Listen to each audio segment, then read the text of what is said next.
During the primary election, Bernie Sanders' campaign was buoyed largely in part by younger voters, specifically those who loved his stance on helping students burdened by college loans. Senator Sanders' endorsement of Hillary Clinton does not automatically mean that those voters will show up for her in the fall. And the question remains, what Secretary Clinton's policy towards college debt and student loans will be. Well, someone who has made a lot of news recently on this issue is rapper and hip-hop artist Dee-1. Dee-1 is a New Orleans native, a middle school math teacher turned rapper, and someone who isn't afraid to address politics in his music. His song, Sally Mae Back, has been hailed by the Washington Post as the anthem for a generation. Dee-1 joins me today from San Francisco. Welcome, Dee-1. Thank you so much for having me.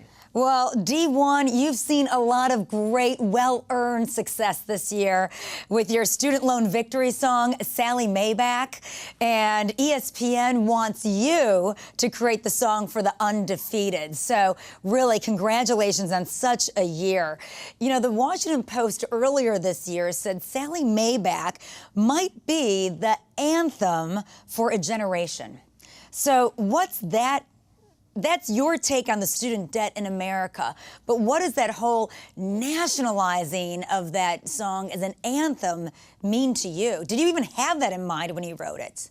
I certainly had it in mind because I know that millions of Americans are taking out loans to go to college every day, but unfortunately, they don't have music coming from hip-hop artists that reflects their lifestyle. So they resort to music about selling drugs and murdering other people, which we know we don't need any more of that during these times. But they don't have anyone who's making music about their everyday experience. So I made music about things that I knew was real to a lot of people. And taking out student loans is something that a lot of us can relate to.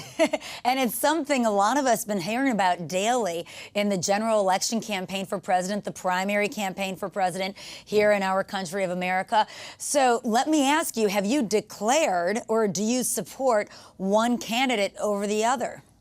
Well, to be honest with you, I'll be voting for Hillary Clinton. So that's something that I hadn't publicly said or proclaimed, but Donald Trump is just too divisive for me. You know, I'm a man of love. I feel like before the black race or the white race is the human race, and I just think that I don't feel love coming from Donald Trump's spirit. So you know, although I might not be well versed on every single stance that they have on the issues, I just feel like this is a time where we need love more than ever, you know, because I'm a man of faith, I'm a man of God, and I know a good spirit when I see one, and I know what to stay away from. And I don't fully agree with either candidate on every issue across the board, but I do know that Donald Trump, it just seems he just has such a divisive nature about him that I wouldn't want him to lead my country. You know, you, like I mentioned, you grew up in New Orleans, you taught math, you connected through your students a lot through hip hop and rap, is that correct? Very correct, yes. I was a math teacher, and I chose purposely to get into the hip hop industry because although I was teaching the students math, they needed more life skills than anything because they come from broken families. They come from an area where poverty, honestly, you know, hinders the learning process to where their minds aren't even in the right place. And they look up to entertainers and athletes as their role models. And I see so many entertainers who don't want to be role models. So I said, I'm a young black man from the hood. I teach in the hood.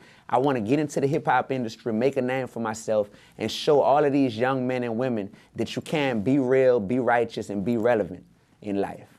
Well, Dee-1, that is a message we need now more than ever in America and around the world in light of the tragic shootings of these young men, in light of the tragic shootings of Dallas, but going specifically to Baton Rouge and the shooting of Alton Sterling.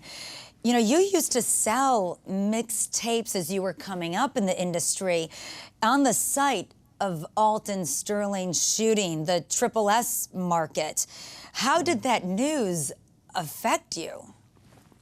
Honestly, Laura, I have goosebumps, as you said, as I'm sitting here, just because that situation is so real to me.